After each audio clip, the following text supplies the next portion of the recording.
नमस्कार दोस्तों, आज की कहानी एक इमोशनल हार्ट टचिंग स्टोरी है। हर रोज की तरह दिनेश लाल जी अपने शाम के सैर सपाटे से लौट आए थे। वो अपने जूते ही उतार रहे थे कि बहू ने पूछा, बाबूजी आज हम पार्टी में जा रहे हैं, हम वहीं से खा कर आएंगे।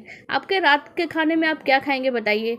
दिनेश लाल जी सोचने लगे, आज रविवार तो है नहीं, ना ही किसी की शादी है, जरूर किसी पार्टी में जा रहे होंगे। छोड़ो, मुझे क्या करना है इस उम्र में। अपने विचारों पे काबू करते हुए दिनेश लाल जी बोले, ऐसा करो बेटा, मेरे लिए 2 रोटियां बना दो, दूध के साथ मैं रोटियां ही खाऊंगा। बहुत बहू तुरंत ही बोल उठी, बाबूजी सुबह जो बनाई थी उसमें से 2 रोटी अभी भी बची है। और आप बहू ने अपना वाक्य अधूरा ही रहने दिया, लेकिन दिनेश लाल जी अच्छी तरह समझ गए कि वो क्या कहना चाहती है। सुबह की रोटी खाई तो गैस हो जाएगा। सुबह भी बहू मसाले वाली सब्जी बनाई थी, जिसके चलते अभी भी खट्टी डकार आ रही है। इस उम्र में पेट संभालना मतलब किसी बिगड़े हुए बच्चे को संभालने से भी ज़्यादा कठिन काम है।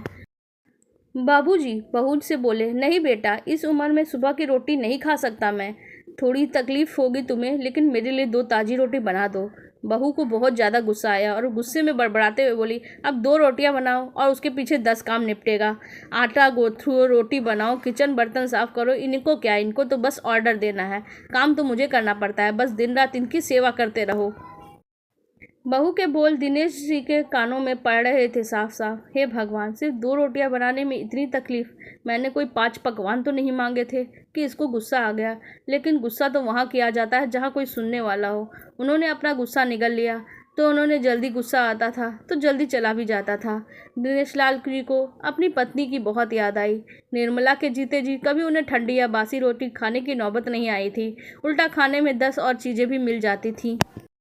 खाने के साथ मीठा, पापड़, अचार, दही, छाछ, सलाद और पता नहीं क्या क्या। दिनेश जी को बहुत बुरा लग रहा था। रहने दो बहू, मैं सुबह की ही रोटी खा लूँगा। फिजूल में तुम्हें तकलीफ होगी। वैसे भी तुम्हारे हाथों की रोटी बहुत मुलायम होगी, मुझे चलेगा। मेरी वजह से तुम लोगों को देर नहीं होनी चाहिए। बहू को तो जैसे पूरी दुनिया की खुशी मिल गई। वो आवाज़ को मीठी करते हुए बोली, बाबूजी आप चाय लेंगे क्या? दिनेश लाल जी अपनी चाय पीने की इच्छा को दबाते हुए बोले, वैसे कोई खास इच्छा नहीं है चाय पीने की, मगर तुम अपने लिए बना रही हो तो मेरे लिए भी थोड़ी सी बना देना। हाँ बाबूजी, मैं अपने लिए बनाने वाली हूँ, आपके लिए भी बना देती हूँ। बोलकर बहू रसोई घर के अंदर चली गई। दिनेश लाल जी खुद से ही बातें करने लगे, अभी तो लाखों की जायदाद है मेरे पास, ये घर भी मेरे नाम पर है, खाते में बची हुई लाखों रुपये हैं। कभी बेटा विषय निकालता है तो मैं बोल कर टाल देता हूँ कि मेरे पास तो तेरा ही है सब कुछ, और फिर भी एक कप चाय और 2 ताज़ी रोटियों के लिए तरसना होता है। उन बूढ़ों का क्या होता होगा जिसके पास संपत्ति के नाम पे केवल यादें ही होती हैं। निर्मला को याद करके दिनेश लाल जी की आंखों में आंसू चमकने लगे और जो धीरे धीरे गालों पर सरकने लगे। निर्मला के होते हुए कभी घर का कोई काम नहीं किया था। आर्थिक जवाबदेही के अलावा कभी उनकी कोई जवाबदारी नहीं रही। उनके व्यापार में भी उन्होंने अच्छा साथ दिया। वह निर्मला से बहुत प्यार करते थे, लेकिन जब यथा बता नहीं पाए, वह सच्चे दिल से मानते थे कि निर्मला शायद किसी पूर्व जन्मों के कर्मों का ही फल है। लेकिन जिंदगी की भाग दौड़ में निर्मला की मन की इच्छा नहीं पूरी कर पाए। उन्हें वैष्णो देवी जाना था, लेकिन हर बार यात्रा अगले साल के लिए पोस्टपोन हो जाती। घर बार संसार की जिम्मेदारियां संभालते संभालते कब उनकी इच्छाएं उन्हीं के साथ चली गई, पता ही नहीं चला। दिनेश लाल जी ने देखा उनका पोता और पोती दोनों ही स्कूल से आ गए। दोनों ने अपना बस्ता सोफे पे फेंका और दादाजी की तरफ दौड़ लगा के गले लगाते हुए बोले, चलिए ना दादाजी, खेलने चलते हैं। यही निस्वार्थ प्रेम के कुछ पल थे जिसमें दिनेश लाल जी बच्चों के साथ बच्चे बन जाते थे और अपने सारे दुख और यादें भूल जाते थे। कुछ बोल पाते उससे पहले ही बहू ने कहा, चलो दादाजी को हमें पार्टी में भी जाना है, चलो जल्दी से आके तैयार हो जाओ, पापा भी आते होंगे। दोनों बच्चे दादाजी को छोड़ के मम्मी की तरफ भागे। उनकी पोती 7 साल की थी और पोता 5 साल का था।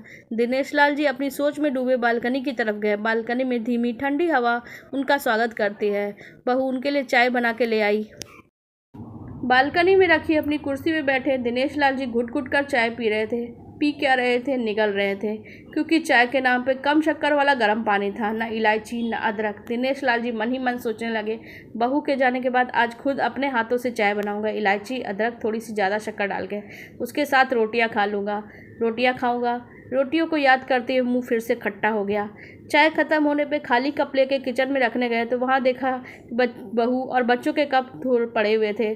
कप धो के रखे, अपनी डायरी को लेके वो बालकनी में लेकर वापस आ गए। बालकनी में बैठे बैठे उनकी नज़र सूखी हुई तुलसी के पौधे पे गई। उन्होंने 1 लोटा पानी लाकर उसमें डाल दिया। कुछ मिनटों में ध्यान से देखने पर पता चला सूखी हुई तुलसी के पौधे में नई कोपलें मुस्कुरा रही थी। तुझे याद आया कि निर्मला हर सुबह तुलसी को पानी और शाम को दिया दिखाती थी। अब शाम को न तुलसी न भगवान के मंदिर में दिया जलता है। पता नहीं कितने संस्कार, इतनी अच्छी आदतें निर्मला के साथ चली गईं। दिनेश लाल जी आसमान की तरफ देखकर बोले, निर्मला, मुझे इस घर में अब तुम्हारी ज़रूरत थी। तुम क्यों छोड़ कर चली गई मुझे? तुमने मुझे धोखा दिया। तुमने हमेशा साथ रहने का वचन दिया था, जो तोड़ दिया। तुम मुझे अकेला छोड़ के चली गई। और दिनेश लाल जी की आंखें भर आई। पापा, इतनी ठंडी हवा बह रही है और आप बालकनी में बैठे हैं। अंदर आ जाइए, नहीं तो बीमार पड़ जाएंगे, बेटे ने दिनेश लाल जी से कहा। बेटा, बहू और पोता पति सब तैयार होकर पार्टी के लिए निकल रहे थे। किसी ने झूठ ही मन रखने के लिए भी नहीं पूछा कि साथ चलिए। बाबा, आप खाना खाकर जल्दी सो जाएंगे, हमें आने में थोड़ा देर हो जाएगी। ज़्यादा देर तक जागना आपकी सेहत के लिए अच्छा नहीं है। हमारे पास घर के दूसरी चाबी है, आप चिंता मत करिएगा, बेटे ने जाते हुए कहा। ऐसे बोल रहे हो जैसे मेरी सेहत की बहुत फिक्र है। कितने दिनों से बोल रहा हूँ डॉक्टर के पास ले चलो, बीपी बढ़ा हुआ है, शुगर चेक करवाना है। थोड़ा भी चलता हूँ तो हांफने लगता हूँ। बेटा कहता है बुढ़ापे में ये सब होता है, तो ज़्यादा भ्रम मत पालिए। वाह बेटा, बूढ़े बाप के पास बैठने के लिए थोड़ा सा भी टाइम नहीं है, और तेरे पास पार्टी के लिए टाइम ही टाइम है। ऐसे ही अनगिनत विचार उनके दिमाग में चल रहे थे, लेकिन फिर उन्होंने हाँ में सिर हिलाया और सभी पार्टी में चले गए। दिनेश लाल जी हॉल में बैठे कुर्सी में आके बैठ गए।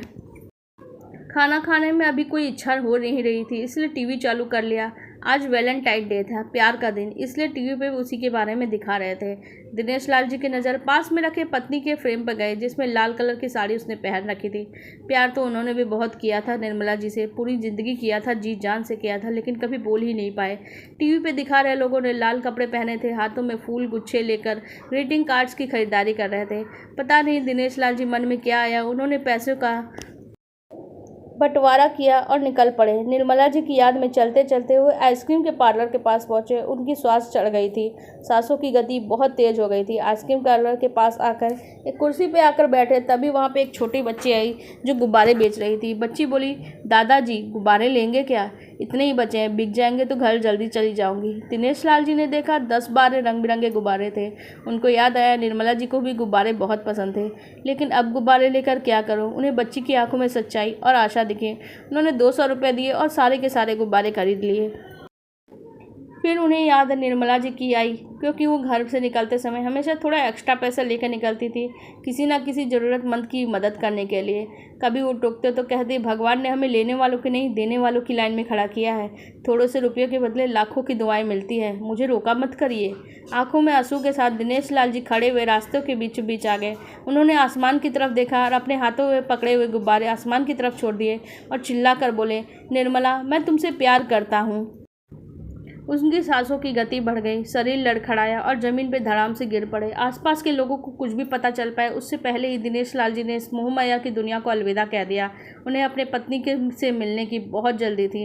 हमेशा की तरह हमारी कहानी को पूरी पढ़ने के लिए और हमारी कहानी को पूरी तरह सुनने के लिए धन्यवाद। अगर आपको कहानी अच्छी लगी तो हमारी कहानी को लाइक करिए और हमारे चैनल को सब्सक्राइब करिएगा। आप हमारे साथ होते हैं तो हमें भी बहुत अच्छा लगता है। आपका एक लाइक हमें बहुत प्रेरणा देता है कि हम ऐसी ही और भी कहानी लिखें और आपके लिए हम कहानी लेकर आए। धन्यवाद।